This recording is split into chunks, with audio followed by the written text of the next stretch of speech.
This is season 2 and episode 26 of Fresh and Uncooked.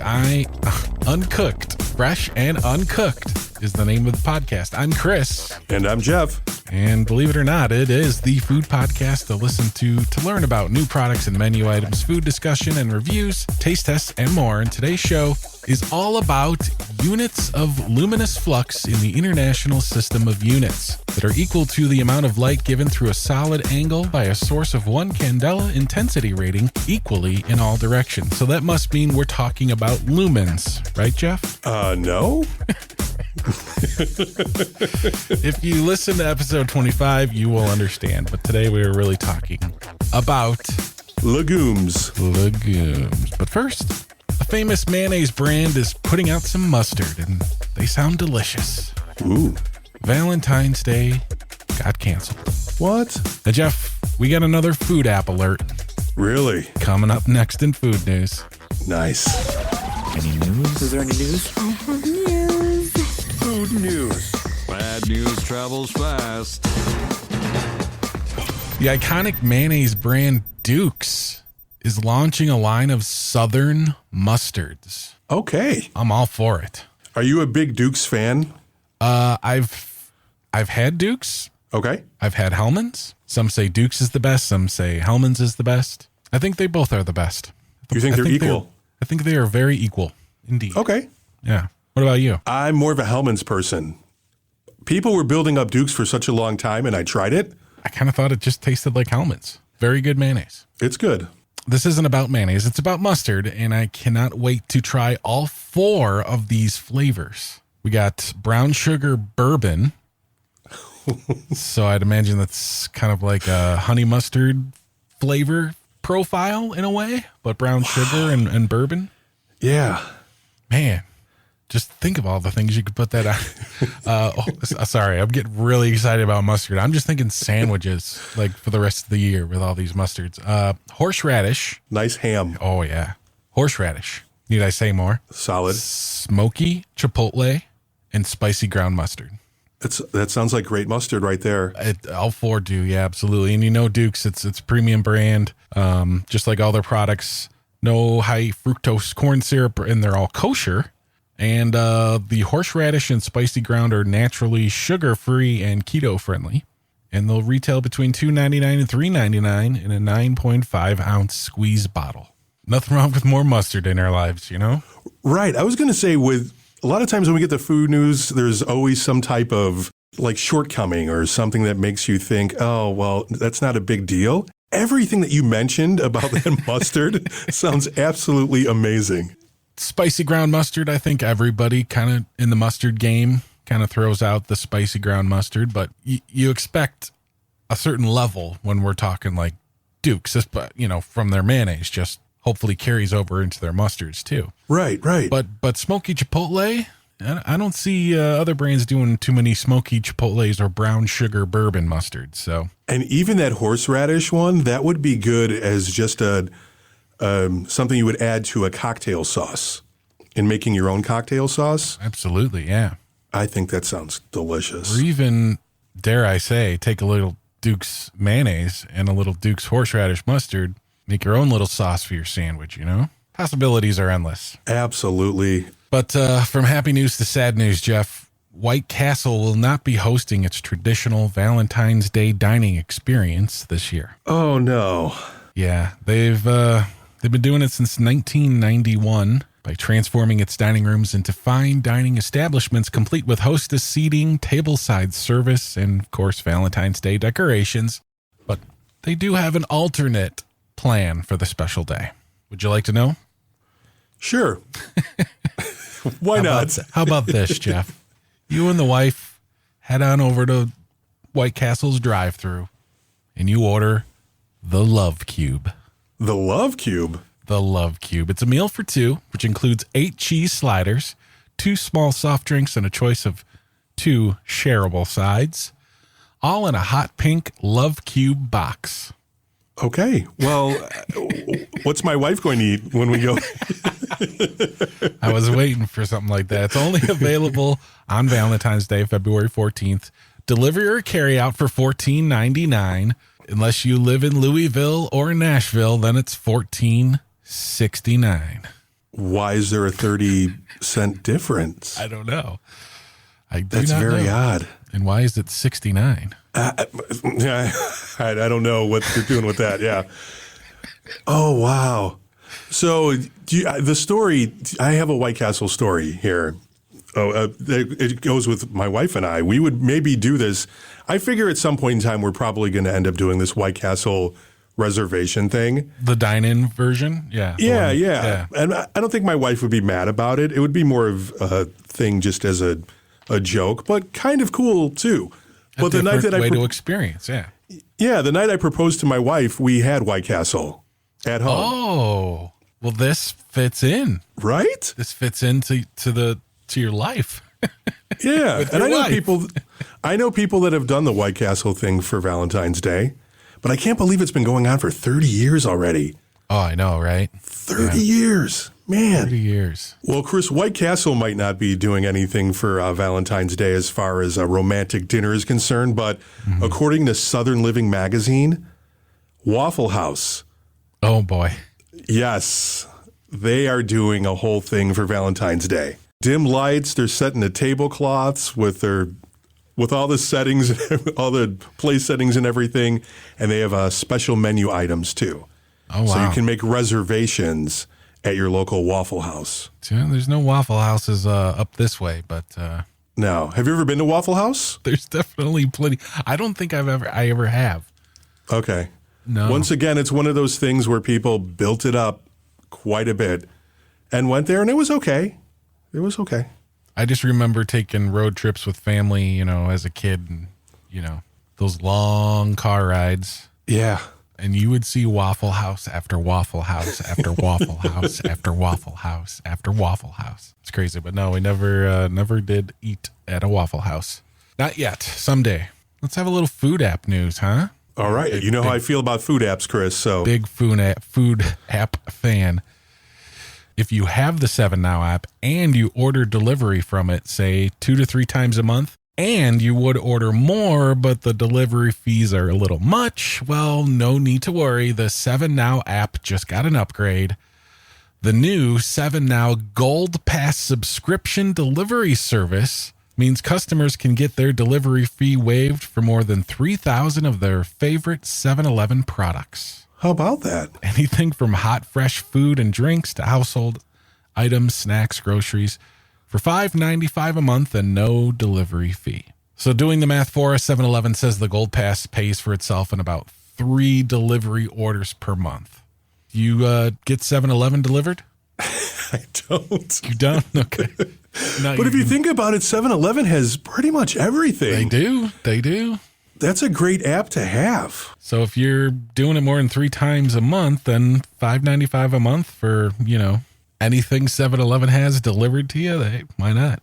Subscribers with a basket subtotaling at least $10 will receive additional benefits, including the option to select a free product, such as a free small Slurpee drink. Members of 7 Awards, the loyalty program in the 7-Eleven app, where customers can earn and redeem points on most purchases, will unlock double the rewards when they order delivery using the 7 Now Gold Pass service.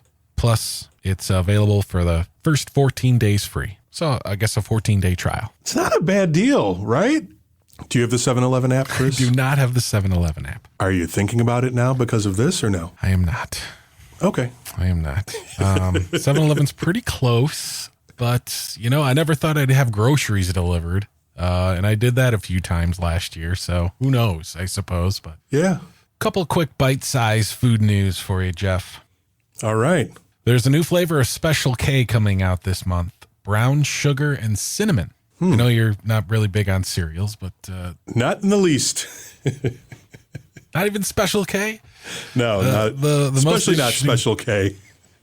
This one's different because every serving contains 100% daily value of 10 essential vitamins and minerals, which is the first for the brand. You'd think Special K, would be loaded on those things, but it's the first one with 100% daily value of 10 vitamins and minerals. So interesting. how they picked brown sugar and cinnamon to hide all those Right? nutritious things. Yeah, how does that even happen? Cheez-It is coming out with Cheez-It Puffed, Puff''D, a puffy and airy Cheez-It transformation. Available in double cheese, white cheddar, and scorching hot cheddar, coming out in February. So it's like a Cheeto sort of, or like a cheese puff? Like a cheese puff, but Cheez-It. Yeah, that would be a good way to describe it. Yeah.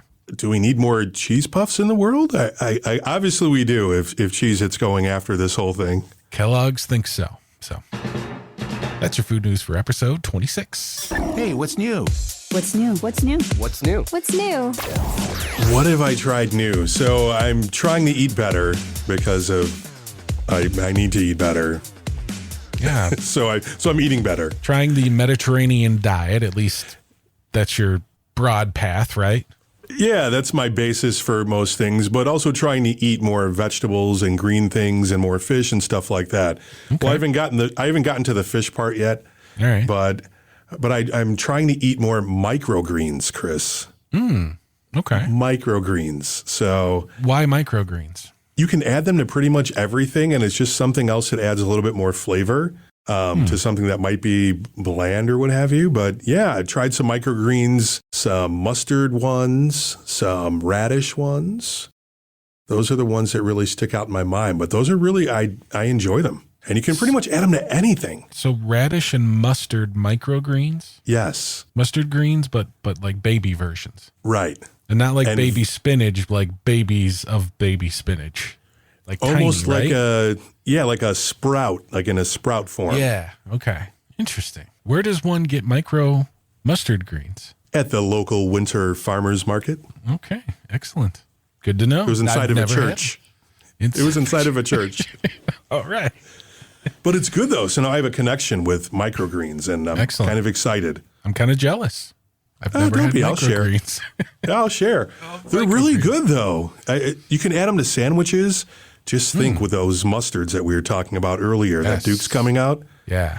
Kind of defeats the whole purpose of eating healthy or whatever. But the microgreens, it's good stuff. It's just something extra to add on. I'm getting excited about trying new things again, and now I'm trying to get excited about trying healthy things. I've tried a few things, not necessarily healthy, though.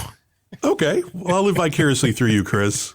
So we talked about in food news, Lay's Layers.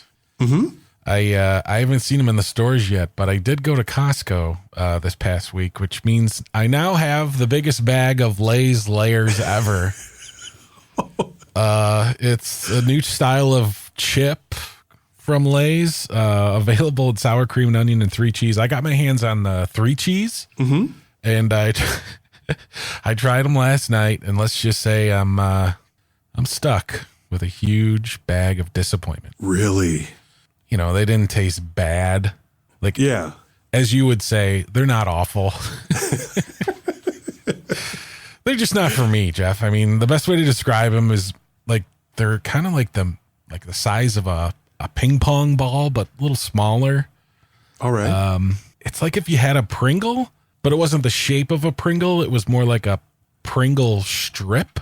Okay. A wide strip of Pringle, but then folded in half and then folded again and then somehow injected air into that and it puffed up. That would be a Lay's layer.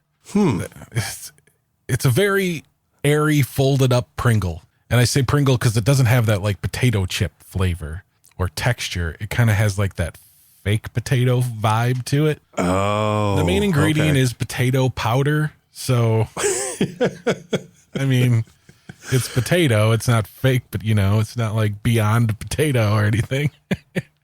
But I just didn't care for it. I'll give it a D. Wow. So you're not even going to finish the bag? Is that right? Or what are you going to do? Someone's got to finish the bag, Jeff. But yeah, I know what you mean. I hate seeing food go to waste. It will probably be the longest lasting bag of potato chips that you've ever come across. It will last the longest. It might break records.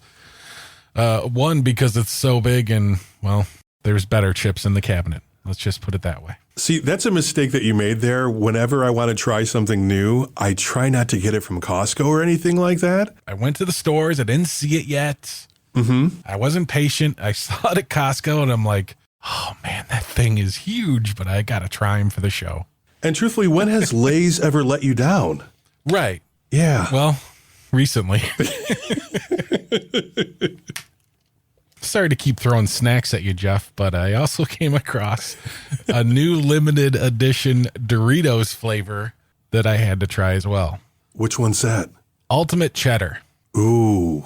I was making chili over the weekend, right? Which, by the way, legumes. So I was thinking lots of football. Not ended up being very good football, but there was lots of football. So chili was on my mind. I was thinking maybe make some nachos with the chili, right? So I was thinking I'll go to the store. I'll get some Frito scoops as the base for nachos. Such a solid choice, Chris. Such a solid choice. By the way, episode 21, Fresh and Uncooked, all about nachos. If you haven't listened to that one, check it out. So the store was out of Frito scoops. So my backup was naturally going to be traditional tortilla chips for these nachos, but I decided to get these Doritos flavors that I noticed. It was something I wasn't aware of, so I decided to grab it, go with it, and then they made okay nachos, but I'm rating them on their own here. The Ultimate Cheddar Dorito. Jeff, I know you're not a fan of cheddar cheese. It's well documented in many of our podcasts. But if you were to buy cheddar cheese, like a block of cheddar, and you've seen one labeled Ultimate, what would you think that means the taste would be to you? Would it be extra sharp or mild? Is that what you mean? Or is that? Yeah, like I personally would say this thing's going to be super sharp. Yeah, it would probably be extra sharp.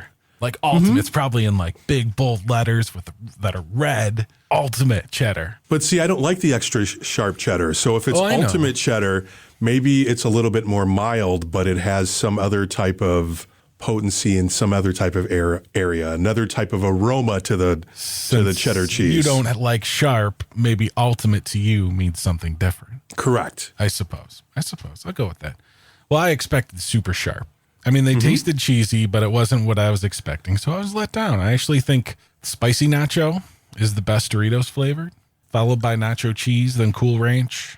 But the Ultimate Cheddar Doritos, if you see them, I'm gonna give them a C-. Wow, Chris. Yeah. These snacks are letting you down, man. They are, dude. They are so letting me down. And these are things that shouldn't be letting you down. Doritos across the board, absolutely solid. Yeah. You just named your three favorite Doritos. I don't even know if I can name my three favorite because I like everything that Doritos does. Yeah. Everything that I've had so far. There's a couple, I can't think of them off the top of my head. There's a couple Doritos flavors that kind of disappoint me. I got to be honest. Not for this guy. The Ultimate Cheddar. So that cheddar flavor, what is it? So what does it really taste like then? I mean, it tastes like cheese, a mild nacho cheese Dorito. All right. Like a queso? It's like they forgot to add the nacho part of their nacho cheese Doritos. All right. You know, it wasn't as orangey as those can be. It was kind of like a light yellowish hue to it. See, in Doritos, when you think Doritos, there's a little bit of spice. There's some element of spice involved. Usually, yeah. With all of them, right? Mm-hmm. Ranch has kind of got that peppery bite to it. Yes. Yeah. And garlic. Yeah. Mm-hmm. I don't know if they have more new flavors of Doritos out there or if just I don't know, it's just kind of sitting there. Okay. You ever hear of Daily Harvest? Daily Harvest. It sounds familiar. It's like a subscription service. It's like frozen, cut up fruits and vegetables mixed with different things, all come prepared in individual cups. So you go online, you order like different recipes. They could be like soups or salads. They have smoothies. I've been seeing their commercials like over and over again. Mm-hmm. I ordered some. So their advertising's working, huh? Apparently. So I went to the website to see how much. In the first order, they give you a big break in price. Mm-hmm. So I decided to order, and I got a bunch of smoothies. I'm going to try them. Going to be talking about them in the next few episodes. I just got them this morning. I think I have like 7, 8, 9 of them. Oh my God. Like one of them's like called blueberry chocolate.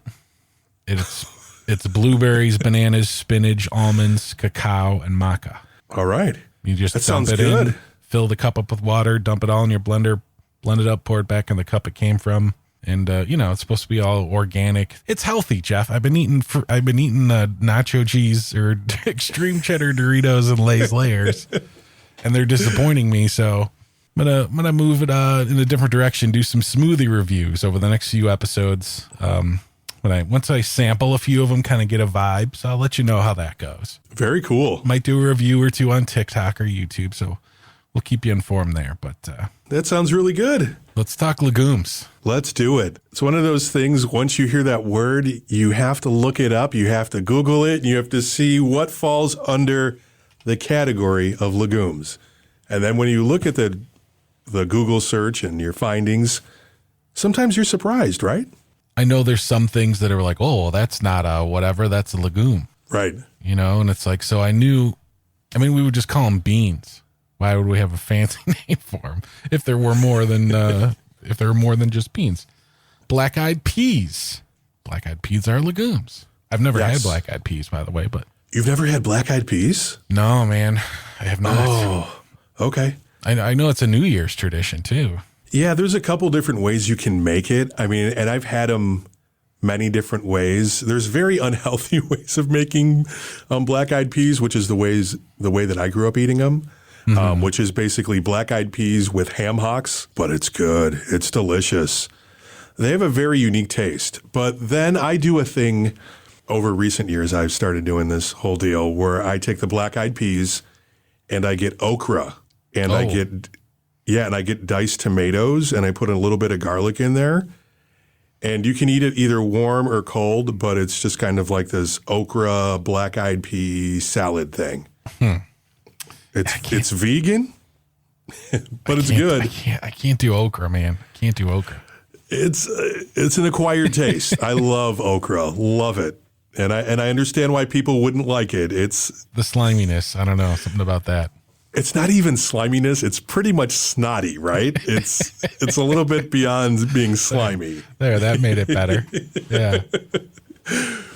But no, I enjoy it, black-eyed peas that way, but.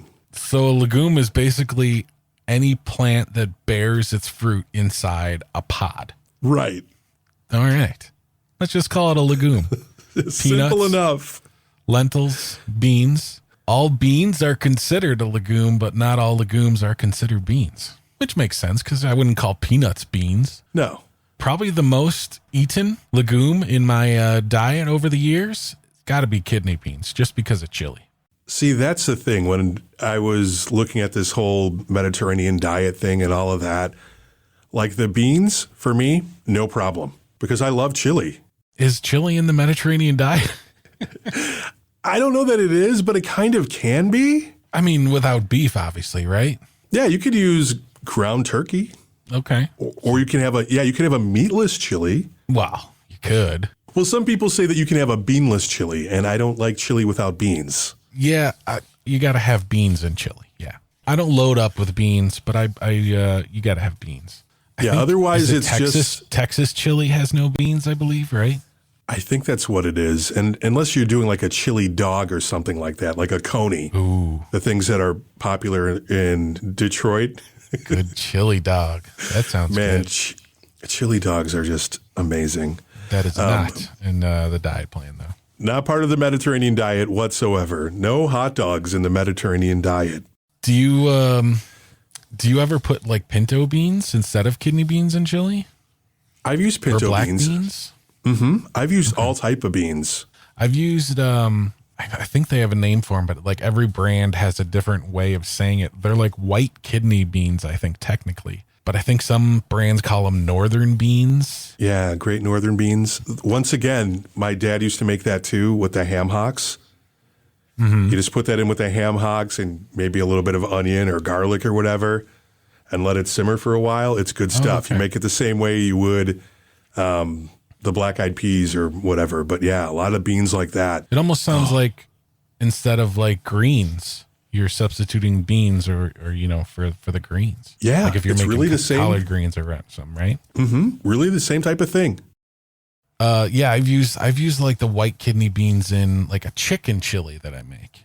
Okay. And I'd have to say black bean pinto beans, like, you know, when I start thinking Mexican cuisine, I like to add pinto or black beans depending on what I'm making. Mm-hmm. Maybe like sugar snap peas, like fresh from the farmer's market, raw, of course, because I'm a raw vegetable guy. That's really about it. I like lentils. I don't have too many lentils. I think I make a soup with lentils in it, but that's really about it. I like lentils because you can almost, if you cook lentils the right way, you can almost make a chili out of lentils too, because of the way that they cook. I think it's a chorizo lentil soup. Oh, wow. I haven't made it in a few years. I should probably make that soon. That sounds good. Green beans. That's a legume. I just think of green beans as just kind of an okay vegetable. You know, when it comes to like a standard vegetable side, green beans, It depends. Do you get excited about green beans? I get excited about fresh green beans that you would get at the farmer's market. Mm-hmm. I think I mentioned last episode, in episode 25, how my family was very big on canned vegetables. Yeah. Mm-hmm. I remember canned green beans for a long time. I don't know that I had fresh green beans until I was a teenager, which is a horrible, like my parents weren't, bad with feeding me things, or maybe they were, but so for whatever reason. Over the years, more and more things have become easier to get to fresh compared to, it seems like back in the day. You know what I mean? Yeah. I didn't see an avocado, I don't think, until I was a teenager either. So, but for whatever reason, when I think of canned green beans, just disgusting. But when you go to the farmer's market and they have like the really big green beans, or someone who grows green beans, they're a whole other level. Yeah, maybe I need to get more. I mean, I've had fresh green beans before. Mm-hmm. Still don't really get me excited. But maybe I'll have to give them another try. Yeah, you can even eat them raw too. They have a snap to them and they're very flavorful. That's what I like about like the sugar snap peas. Mm-hmm. Like those raw, just, fresh from the farm or whatever. Those are good stuff. Green beans don't get me as excited, I got to tell you. I guess soybeans would be considered a legume then too. Mm-hmm. Edamame? Is that the yes? Yeah, fancy name for them. Yeah, when they're in the pods or whatever, those are good. That's kind of a popular snack. Well, I don't know if it's a popular snack, but it was trendy for a while. Trendy right? snack, yeah. Yeah. There's a couple people in the office that would have be sucking on the soybean pods. Oh God, that's not right. It's like, what is that? Yeah, soybeans. That would be my most hated legume. Oh, really? Yeah, I think so. Wow. Yeah, I don't know if I have a hated one. Maybe, and it's not that I don't really hate it, but peanuts. I'm not a real big peanut fan. Oh, peanuts, I think, might be the best thing in the legume family. Yeah, and like I said, I don't know that I'm not saying that I don't like them, but the one I would probably like the least out of all the legumes would probably be the peanuts. The peanuts. I mean, peanuts make peanut butter, so. Yeah, and they make peanut sauce too. Ooh, yeah. That like peanut a good sauce. Spicy peanut sauce. Oh. Dipping some egg rolls in. Now you're talking. Yes. See, legumes are just, they're everywhere. They are. When you start thinking about it and you start talking about it, you find out that they're really pretty amazing. Did you know a cup of cooked beans or legumes contains more potassium than a banana? Yes. That's crazy. I thought bananas were like the superfood for potassium, but you just need a cup of legumes. See, all the health benefits from legumes. There seems to be a lot of them, actually. They're heart healthy, helps regulate blood sugar more than almost any other food group. That's great. Because of their fiber, protein, and nutrients. That's pretty crazy. Yeah. I guess it's all about in the way they're prepared, though. Because if you're thinking pinto beans, first thing that comes to my mind is refried beans. And I don't think that any nutritionist would recommend refried beans with pinto beans and lard and all the good stuff. Oh, no. Yeah. The animal fat that those things are refried in, that just negates everything. They're so good though, you know? So Oh, they are, for sure. Yeah. Yeah. You can make a legume pretty unhealthy, but as they are naturally, legumes are pretty damn good for you. Mm-hmm. All right. Lima beans. My mom likes lima beans. My mom's 84 years old. I mean, not to be like ageist, but I don't know anybody else that likes lima beans. I've never heard anybody say, oh, I can't wait tonight. I'm having some chicken and some lima beans, you know, like, and they come in a can. Yeah, but my 17-year-old son does. He loves lima beans. He loves lima beans. Yeah, not the ones in a can, though. Yeah, he likes the frozen ones. I was saying before, too, how my parents always gave us vegetables out of a can. My dad always ate lima beans, but never out of a can. That was one of the vegetables that was always in the freezer. Yeah. I guess I knew that they had lima beans in a can, but I've never had lima beans in a can. I've only seen them in a can because when I've gone shopping for her and she'll have a craving for lima beans, I know she does not like any other vegetable in a can. But for some reason, lima beans gets the pass because I was the only, way I thought you could get them were canned, and I think that's how she thinks too. So who knows? Okay. See, Chris, maybe if you tried the frozen ones, maybe you'd like them. I wouldn't even, not even bother. All right. No, that won't be featured on What's New next episode. I guarantee you that. Oh, that's awesome. Now I want lima beans, Chris. That would probably shock you, though. I'm like, yeah, so what's new, Chris? Well, I tried lima beans, Jeff. Yeah. You'd be like, you liar. Fava beans. I just know fava beans from that movie. From Silence of the Lambs? Silence of the Lambs. Yeah, Hannibal Lecter likes them with a nice Chianti. Oh, my goodness. I've had fava beans before. They're big, They're not my favorite. Yeah. They have a different texture. They have a different, robust, more... earthy? Yeah. There you go. Perfect. They're not very tender either. So they're kind of chewy and like... At least the ones that I had. All the way.